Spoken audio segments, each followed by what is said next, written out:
Hello and welcome to the Un-American Football Show. I'm your host Nate, and joining me we have the incomparable Ross, and I haven't put a describing word for you, Alan, because I forgot that I'd even done it for Ross, to be honest.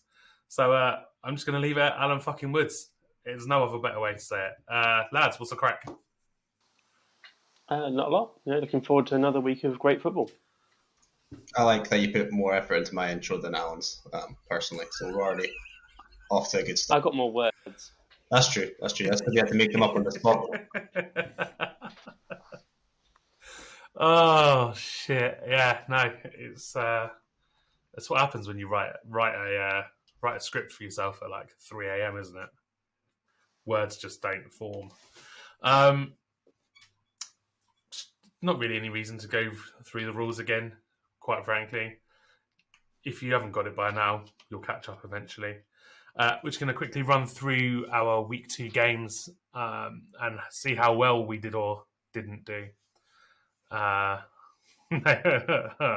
not a good week for me. So just to remind you of the games, we had the Thursday night football game, which was the Giants at Washington. Then we had the 49ers at the Eagles, Cowboys at the Chargers, Sunday night football, the Chiefs at the Ravens, and Monday night football, the Lions at the Packers. So I decided it was a calculated risk of trying to pick some wild cards, and the risk did not pay off for me this week. So I picked the Washington football team to win. How calculated was it really, like realistically, on a scale of like 1 to 10? Well, I mean, the Eagles weren't far off winning that game. I think they've been relatively impressive so far, but the Lions was just dumb. Anyway, relatively impressive based on what we expected out of them, not just impressive. So Washington football team, I predicted a 25 points to 18 win. Obviously, they won a far closer competition. The Eagles, I had at winning 24 points to 19. That didn't happen, although the 49ers scraped to win in that one. The Cowboys, I had winning 30 points to 21, which, again, they won, but it was a lot closer. Then we had the Chiefs beating the Ravens 28 points to 20. Yeah, we all got that one wrong. And then the Lions, I had winning 21 points to 19. And quite frankly, they went in at the half ahead.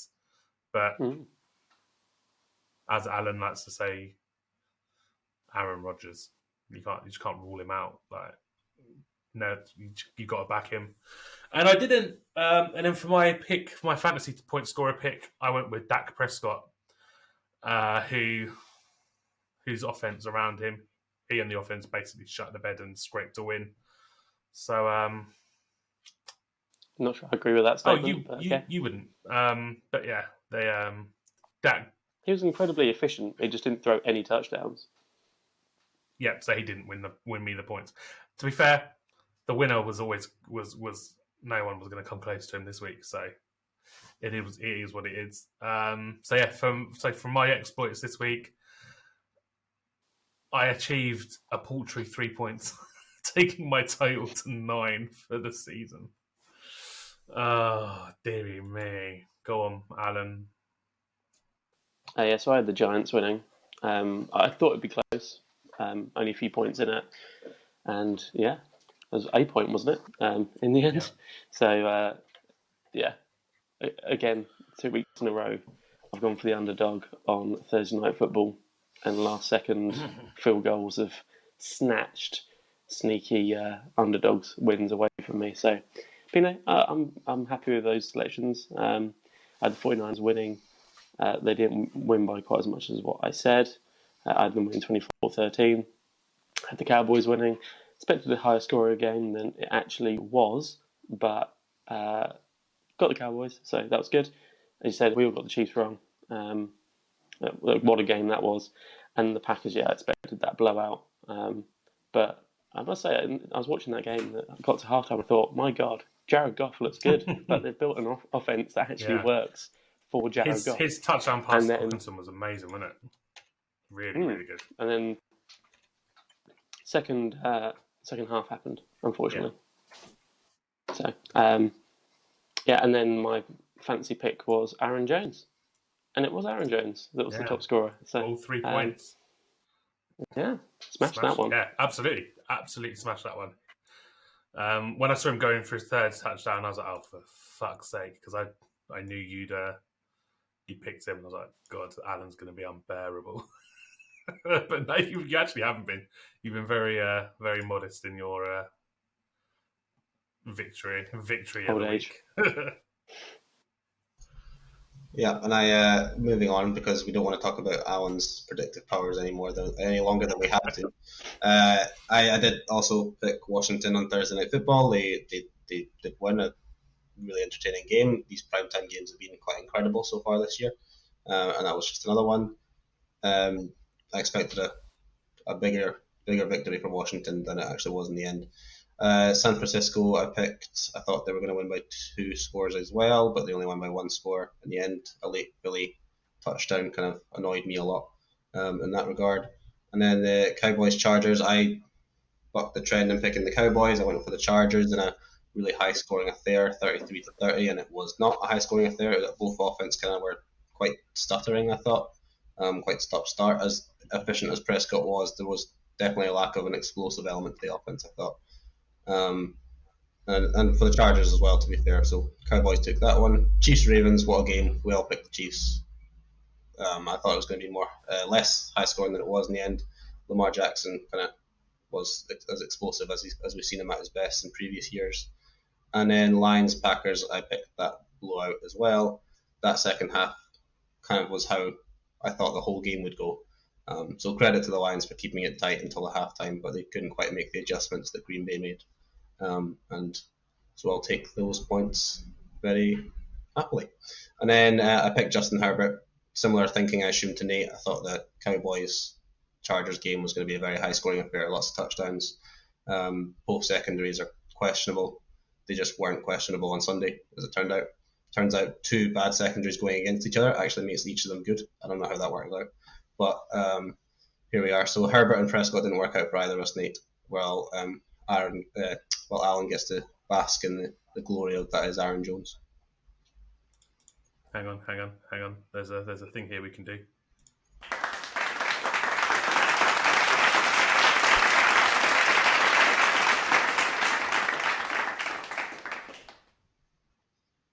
It lasts, doesn't it? It does, yeah. So the tables going into week 3, I have 9 points off of 2 weeks. I haven't calculated how many points are available, and I don't want to. Allan has 14 points and Ross has 19 points. So already there's a big split. But as you can see, from my week, if you don't play it safe on a particular week, you've got every chance of slipping up. And I could catch. There is a chance I could catch Ross if I play it safe and he goes a bit wild. Which, looking at his things, he hasn't all that much. So, and actually, let's start with Ross going into week 3. Let's have your projections, sir. Yeah, going into week 3, Thursday Night Football, the Carolina Panthers, the hot Carolina Panthers, all of a sudden, the undefeated Carolina Panthers are traveling down to Texas to take on the Houston Texans. That Tyrod Taylor injury for the Texans, that's going to hurt them for at least the next month or so. They're starting rookie Davis Mills, who only had like 11 starts in college throughout his college career. He's not ready for prime time. He's probably not ready for any form of NFL action in the regular season at this point, but he's going to have to be thrown in there. Kind of a short notice as well. Not a lot of game time, not a lot of prep time before Thursday Night Football, even though they are at home. I just think Carolina are going to be in a better position to put up points. So I'm going to take them 24-3, which, a 3-score game. So I'm thinking it's going to be quite a bit of a blowout on Thursday night for a change. I agree. I've gone for the Panthers for every reason that you just said. Panthers are playing well. The defense is playing well, which a lot of people didn't expect. And the Texans have been better than a lot of people expected, but a lot of that, I think, was down to Tyrod Taylor being able to make some plays So I've gone 28-10 Panthers. That's me, isn't it? Yeah, I've gone for the Panthers as well. We keep expecting both of them to be crap, don't we? Panthers and the Texans, whereas actually the Panthers, Sam Darnold seems to be playing well, and Christian McCaffrey's still playing at the moment, so it can't ever really be that much of a surprise that he's crushing it. So I've gone for a similar looking game. I think I've got the Texans scoring a few more points.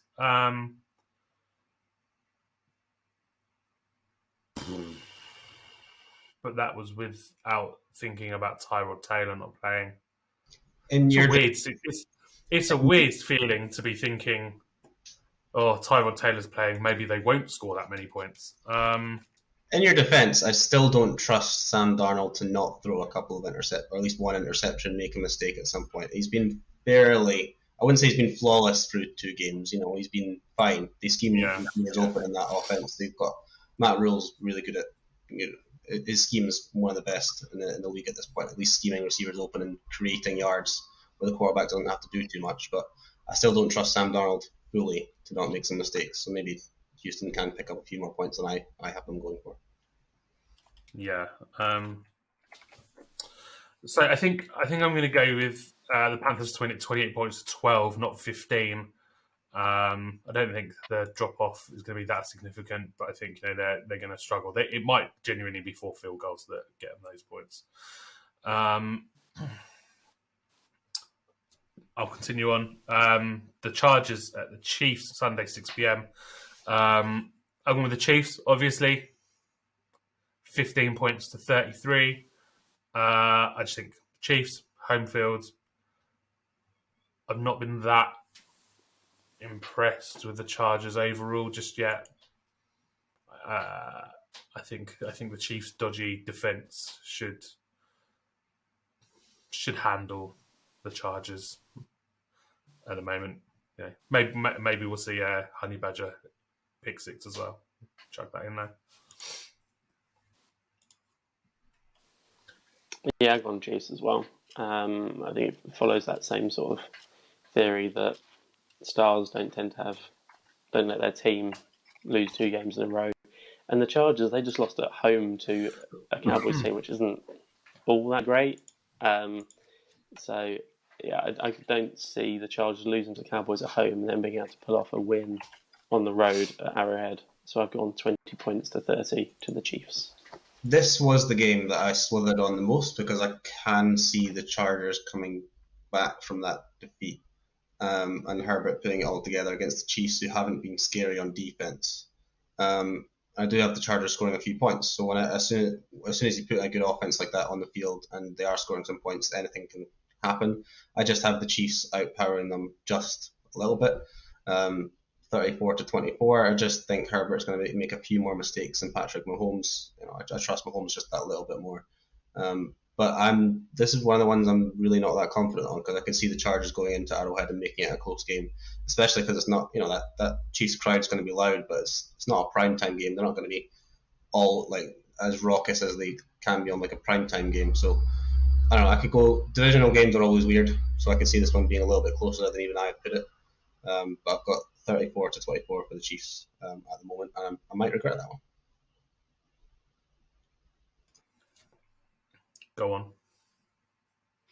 Let's snake.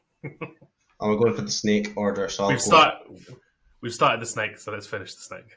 Yeah, that's fair. Okay, so we'll go moving on to the later games here in the UK at 9:25. We've got Bucks at Rams. I am taking the Rams. I think when I looked at the Tampa Bay schedule before the season, this was a game I circled as this could be their first loss of the year, and I'm sticking true to that. I think the Rams are good. I think they're efficient. I think their offense under Matt Stafford, I think efficient is the word. Maybe not that explosive unless he finds Cooper Kupp, but they just find a way to keep games close at bare minimum. And this is their first real test, I think. And I think they're going to make a statement that 2021 is their year with Matt Stafford and Sean McVay leading the way. So I've got a one-score game, tight, 20-17 to the Rams.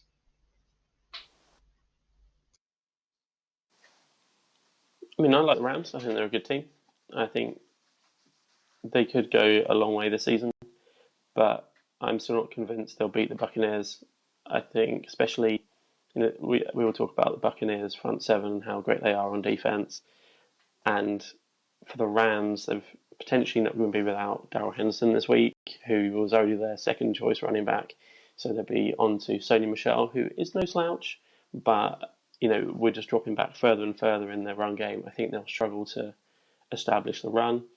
It'll be down to how much the Bucs corners and safeties can stop. The likes of Cooper Kupp, who's been on fire, Robert Woods, or even someone like Van Jefferson. So I still think the Buccaneers can win it, but I don't think it's going to be a blowout by any means. So I've gone 24-20 Buccaneers. Yeah, we're all of a similar mindset with this one. I've gone for the Buccaneers as well. I'm going to have them winning out 27 points to 24.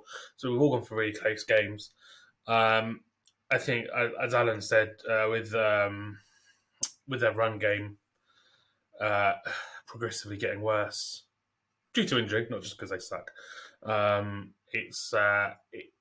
It makes them one-dimensional on offense, and I think the Buccaneers, as Ross said, are their first significant test. They scraped their way. They scraped their way to a win against the Colts. Sort of. It was a close scoring game, even if that didn't quite truly reflect how close it was. But the Colts defense did have some really good stops against them. I thought. Efficient. Yeah, efficient probably is the right way to describe their passing game, at least. There was just nothing there to really inspire you, to make you think, oh, they're really good. It was very sort of ordinary. Did just what it needed to do to scrape through that game, and I would have the Bucs winning out. I think their offense is better, and I think their defense is probably just about on par, if not a little worse than the Rams, significantly because of Aaron Donald. I think they win this game. A close one, but they win it. And then Sunday night football, Monday at 1:20 a.m. here, we've got the Packers visiting the 49ers. I'm not going to bet against Aaron Rodgers this time. I'm going to go with the trends, and I'm going to say the 49ers are going to lose this one 24 points. Sorry, I'm going to go against the trend. So the 49ers are going to lose this one 24 points to 13. The 49ers have lost their entire run game.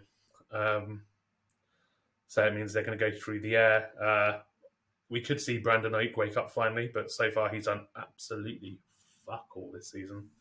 And that is a trend that's going to continue whilst Jimmy G's under centre, I think. So I think the Packers win this relatively comfortably. It could even be a higher scoring game than that, to be honest. To be fair to Brandon Ayuk, he's been injured. I think he missed a practice or something, so people think that he's sort of getting a bit punished for that still. But George Kittle's been quiet as well this season. Hasn't Kittle been injured? I don't think so. I think he's just been quiet.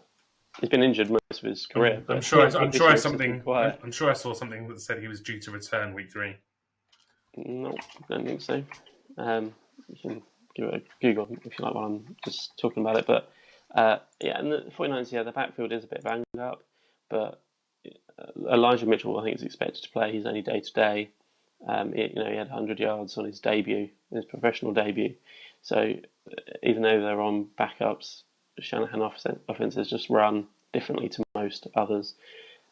I think the 49ers are going to scrape a win 24-23 just because the Packers really didn't wow me against the Lions. I know they put up quite a lot of points, but if they just put someone on Aaron Jones for the whole game, Aaron Rodgers he looked like a shadow of himself from last year's MVP form, in my opinion. And I'm just not sure they're going to do it. They're on the road. 24-23. I think this is the sort of one which could be a last-second field goal seals it. Oh no, sorry. I'm right. I was looking at the wrong line there for a second. Yeah. 24-23. 49ers. Off the back. You were right. Kittle hasn't been out. I just thought he's injured. Apparently. Very quiet. Yeah. This is going to be his breakout. off the back of that, I actually agree. I think Kittle's going to have a bit of a breakout year because Green Bay Packers can't really cover tight ends. I think they struggled against Rob Gronkowski, as apparently everybody is struggling against Rob Gronkowski these days. In the NFC title game last year, I think it's one of their weaknesses. We saw T.J. Hawkinson do well. He was the leading receiver for the Lions on Monday night. Their also other biggest weakness is that run game, and I would say the 49ers as a whole, they've lost their running backs. I don't think they've lost their run game with some of their injuries. Elijah Mitchell's going to be back. They're signing a couple of players from the practice squads. I think are going to be able to do the job in that scheme that Kyle Shanahan runs that I think is very running back friendly. And Green Bay can't defend against the run. So and we know that. I think or anything, or perhaps anything. Yeah, you're probably right. That defensive front just they get after the quarterbacks, but if you keep your offense on track and you run the ball well, it's very difficult for them to stop anybody at the moment. So I see the 49ers keeping the game close, shortening the game with the run game. And I still have a very close game. I think Green Bay are going to be able to put up points. It's going to be 23-20. It's going to be, I've decided. You're just straight after those bonus 5 points for a perfect score. Yeah, I'm speaking it into existence at this point because I don't know if we've ever had a correct score so far. So I want to be the first one, if nothing else. So I have the 49ers winning. I think Nick Bosa is going to be the key to the game. He's going to sack Aaron Rodgers at least twice. Now moving on to Monday night. Sorry, I was going to say, you guys have far more faith in Jimmy G than I do. It's not Jimmy G I have faith in. That guy sucks. He's still got to do the job, and I have no faith in the fact that he will do that job. It's not Jimmy G I have faith in. It's Kyle Shanahan I have faith in. I have faith in the San Francisco defense.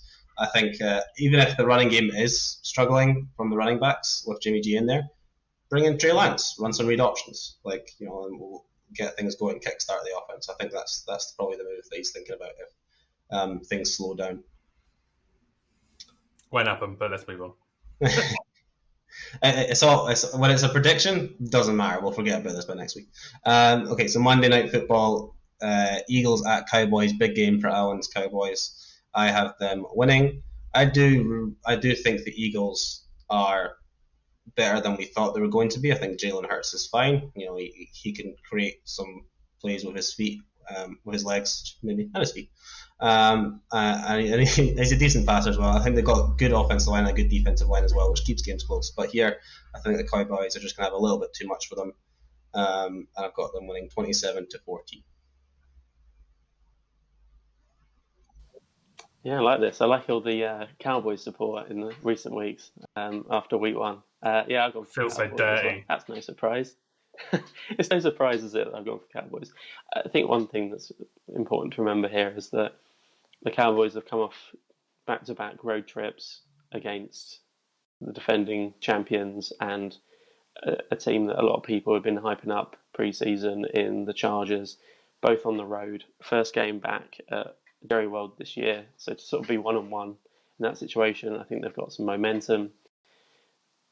They went to the ground a lot last week.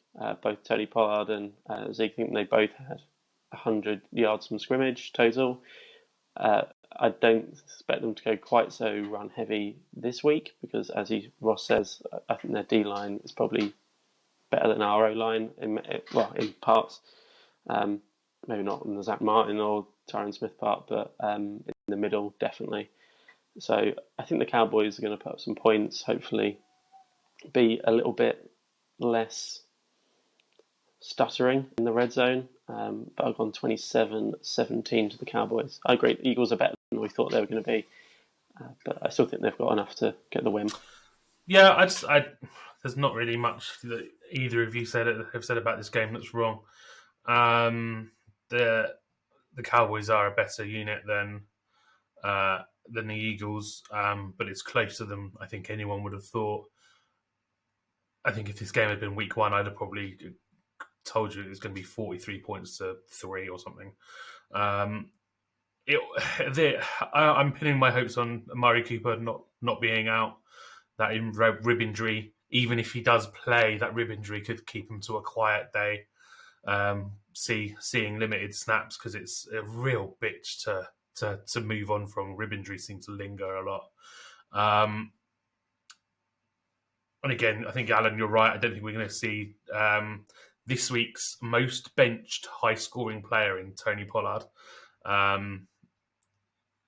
He seemed to make it off of nobody's bench and score a ton of points in fantasy this week, and I don't think we're going to see that again this week. I think we're going to see lots of people play him, and he'll get 7 points. I think they'll be air heavy with or without Amari. So if you've got CD Lamb, chuck him in because he's going to stream. He'll get a shit ton of points. But I've got this one, 18 points to the Cowboys 31. I think they're going to win comfortably. The Eagles will be a couple scores back, and they'll sort of, I think they'll trade. Once the Cowboys get ahead, they'll trade scores throughout the game. One thing on Amari, if he is fit, he's usually much better at home than he is on the road. Mm-hmm. So last week he had a quiet week, but that's followed quite a lot of trends. Last week was quiet because of the injury, right? Yeah, it definitely doesn't help. But even when he has been fully fit on the road, he's shown many times he's quite quiet. So I think if he plays, it'll be a big lift. Okay, so our fantasy point scorers for this week, I'm going Tyreek Hill. I think the Chiefs are going to light up the scoreboards, and Tyreek Hill's due a massive game. Don't be surprised if you see him score 2 touchdowns, 2, maybe 3 touchdowns in the first half, and then do nothing for the rest of the game, a la Bucs last year. I mean, he's just coming off a dud as well, where he was double covered the whole game against the Ravens. So he will want to bounce back. I think that's a game they can bounce back. Chiefs, they look beatable in the air. But despite that, I've not gone for a Chiefs player. I've gone for CMC. So Thursday night, last week I went for the last game of the week. This week I'm going for the first game of the week. And I just think that with the Panthers, Texans have it set up with Davis Mills coming in at quarterback, I can see the Panthers getting up early, going to CMC often through the air and on the ground, and probably all the way until partway through the fourth quarter when he probably gets taken out because they're clearly going to win the game. I just think that it's tailor-made for a CMC. It's actually a really good shout. I think week 1 we saw him do over 100 yards both through the air and on the ground, and it would not be surprising if he does that to the Texans. So look for a total of about 350 yards combined with just the 1 touchdown because he gets taken out relatively early. Yeah, I think both good picks. And I like that we're picking some position players because the last 2 weeks' winners have been position players rather than quarterbacks. And that is why I'm going to change my pick on the fly. I was going to take Patrick Mahomes, Chiefs scoring 34 points. Ooh. I think that makes sense. But Nate and Alan, you both inspired me in your description and your predictions of what's going to happen in the Cowboys-Eagles game and all your chat about CD Lamb and Amari Cooper. I'm going to take CD Lamb. The top fantasy point scorer. And I think that worked really well. But yes, I'm going to take CD Lamb. I think he's going to get. I really wanted to get that drum roll timed perfectly, and I'm really upset that I clicked it the second you said CD Lamb. No, I think I saved it. So I think CD Lamb is going to get 11 receptions, 171 yards, and 2 touchdowns, and that's going to be enough. Here's hoping. I won't mind losing the week. Here's hoping for that. If he gets that, if the Eagles win the game, but I get that dead on, I mean that's an interesting spot for the touch show, I think, because you're going to have to disrespect the prediction. Hopefully not the Eagles part. Right. Well, that's it. That's the show wrapped. If you've enjoyed us talking crap about football today, please give our show a like, subscribe. You can check out our other weekly effort on Anchor, Spotify, Apple, Amazon, Google, Breaker, and about 1 million other providers. There are too many podcast catchers these days, if I'm honest.